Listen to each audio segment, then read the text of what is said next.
Other shows we have for you to enjoy at myclassicradio.net. The Avengers was most certainly not a household name in South Africa prior to the radio series. With no national television service until 1976, the mechanism simply was not present in the country to show television programs to mass audiences. While many other countries reveled in the filmed adventures of John Steed and company, South Africa was not equipped to join in the fun. The series took Britain by storm and made a major impression in the American markets, being that greatest of rarities, a British series given a network transmission slot.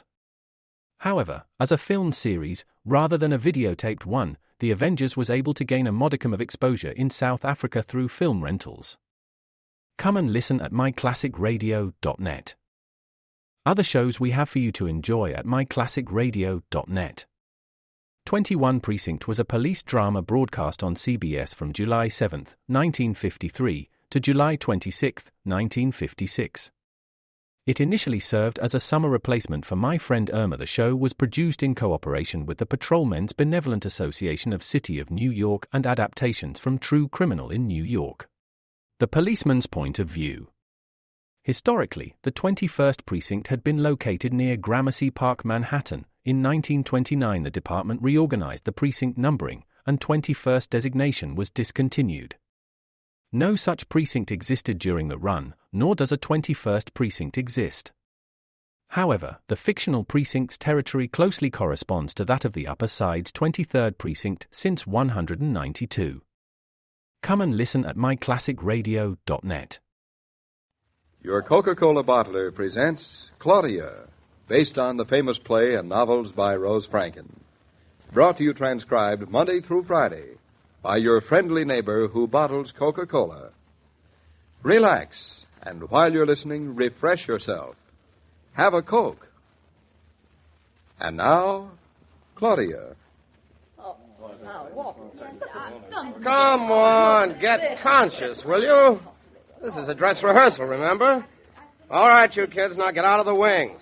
No talking backstage, and don't smoke unless it's a part of the business that you've rehearsed. All right, now try and act as if you knew what you were doing. All right, let's go on from there. You know, Mama, I don't blame Varney for getting his dander up. It's not going at all well, is it? Maybe this is the way dress rehearsals go, David. Maybe. But from the looks of things, I doubt it. Frankly, so do I. It's pretty bad. I'm starting to wish we hadn't come. I feel pretty much the same. Between you and me, your daughter is no actress. Now, don't blame it on me. She's not my daughter anymore. She's your wife. She's my wife, all right. She ought to stick to being a wife. Are you going to tell her? Oh, heavens. Here she comes. Mm-hmm. Looks all right. This is her big scene. Hope she gets through it alive. I can hardly bear to look. Here I am, Stephanie. You wanted to talk to me? You bet I wanted to talk to you. Louder, please. I'm in the 8th row, and I can't hear half of what you're saying. There's no point in saying the lines at all if you can't be heard. All right, go on. I can hear Claudia. What is it? You can stand there looking me in the eye and saying, what is it? What is it, Stephanie? I want you to leave this house. I want you... Oh, line, please. All right. Where's the prompter? What is this, a rehearsal or a picnic? Oh, never mind. All right, go ahead. I've got it. Oh, the stupid author. How can I memorize these dreadful, nauseating, banal, lugubrious cliches? It's just impossible, Jim. Look, oh, well. Just say the lines that you have and don't argue about it. All right, here goes. Yes, I want you to leave this house. I want you to leave this house and never come back. I thought that's what you were going to say. I'm ready to go. You're my sister, but somehow when I look at you, all the love and all the memories we shared, they're all gone. I'll go. You had this all planned, didn't you, Anne? I don't know. I don't know. I don't know. You don't know your part, that's the trouble. She knew it last night, Mama. Even I know the line. Well, if you know the line, of course you do. You've got the script in your hand. No, I haven't got it in my hand. I'm sitting on it. The line is, I don't know anymore what I had planned. Thanks. Go ahead.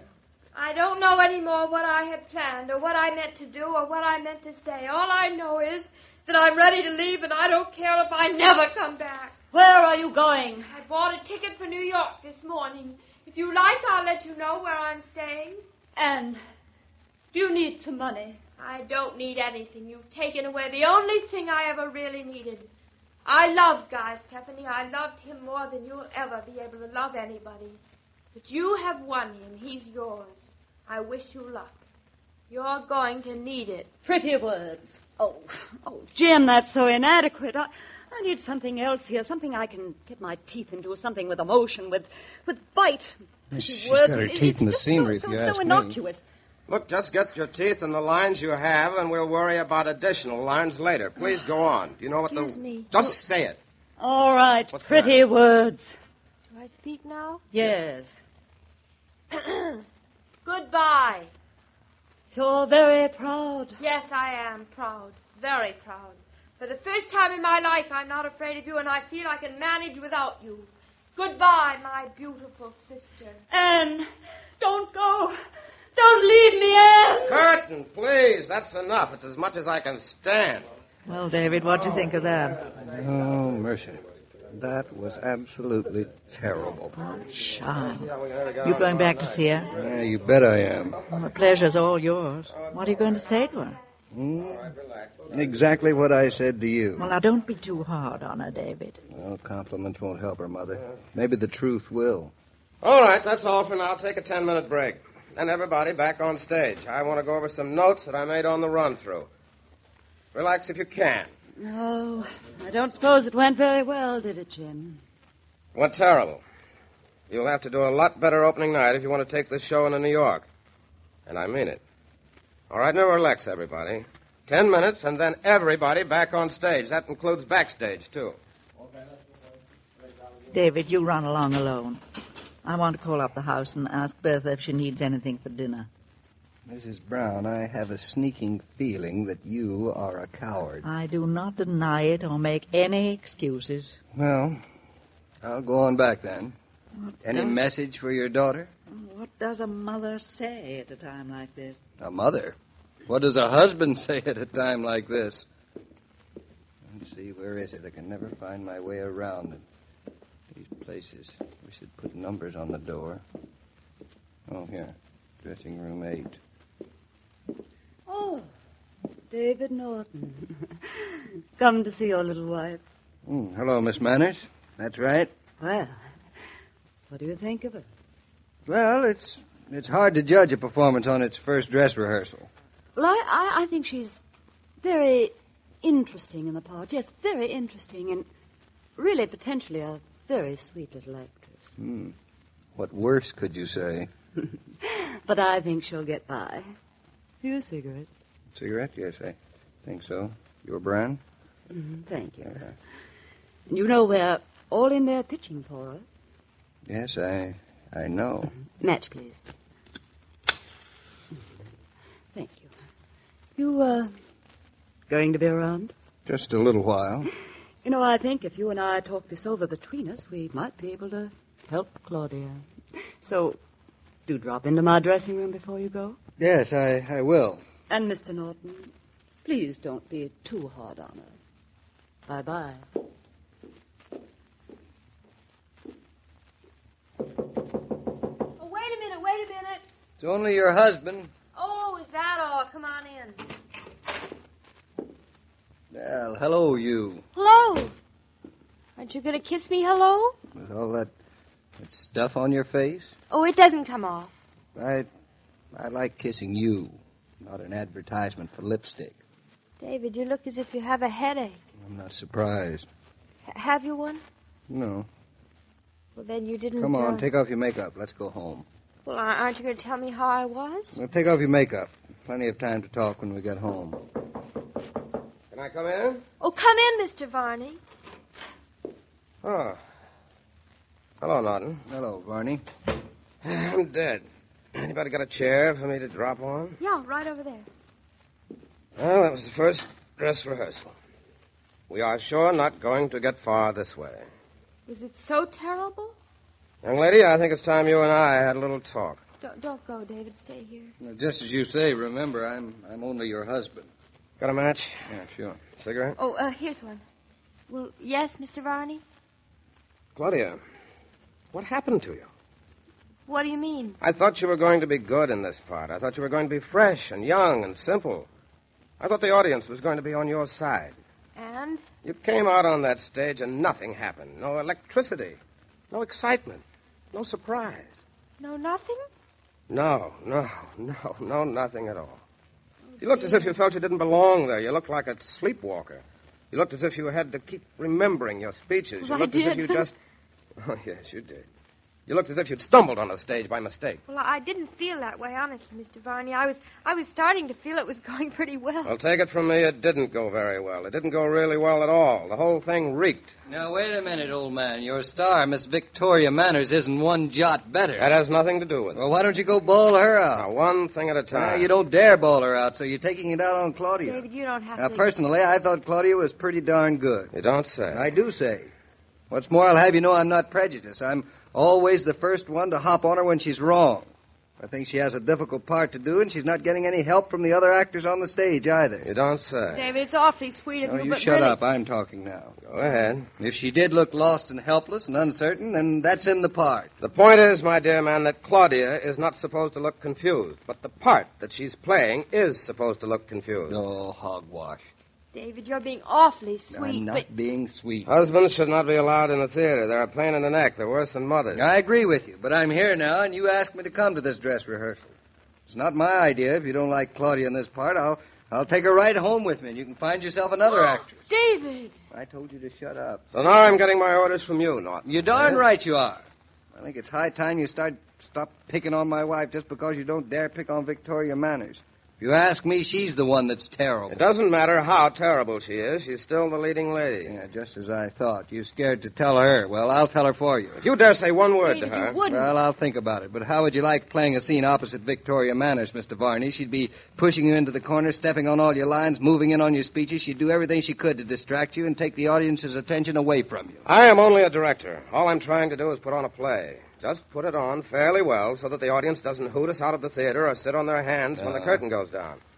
What do I get? Aggravation and ulcers. As for my wife, Mr. Varney, I think you're pretty darn lucky she's in your play. Oh, well, what's the difference? I just came in here to give her a mild criticism so she'll give a better performance. And, well, honey, all I can say is it must be wonderful to be married to a man who's in love with you. It is. Well, I'll see you on the stage if it isn't too much trouble. So long, Norton. No hard feelings, Oh, Varney. no hard feelings. But any time you want to take over the direction of this play, Mr. Norton, it's all yours. Well, I guess I told him a thing or two. David, you were wonderful, magnificent. Yeah, I was at that. That was quite a performance, I Darling, guess. why didn't you tell me sooner? Tell you what. That you thought I was so wonderful. Why, when you came into this dressing room 5 minutes ago, I thought you were going to say I was terrible. You had such a headachy look about you. Oh, I can't tell you how relieved I am that you think I'm so good. Thought you were good. Mama and I thought you were terrible. What? Yeah, Barney's absolutely right. Everything he told you was the honest truth. You mean I wasn't any good? I said you were terrible. What on earth made you think you were any good? You did? Well, you didn't think I was going to agree with Varney, did you, while he was insulting you? You don't think I'm going to stand by and let another man criticize my wife and say absolutely nothing? Then you didn't mean what you were saying? How many times do I have to tell you? Oh, my gosh. All right, now, young lady, it's up to you. And if you make a liar out of me, I will brain you. Well, you've made a liar out of yourself already. No, I haven't. You just get good, and that's all there is to it. That's all. You make it sound so simple. Darling, you can get good. I know it. Or I wouldn't have bothered lying for you. Oh, David, it's not easy, but it's so wonderful to try to live up to you. Even if you're one of those women who likes to shop, there are moments in the course of a buying trip when your patience and energy run out.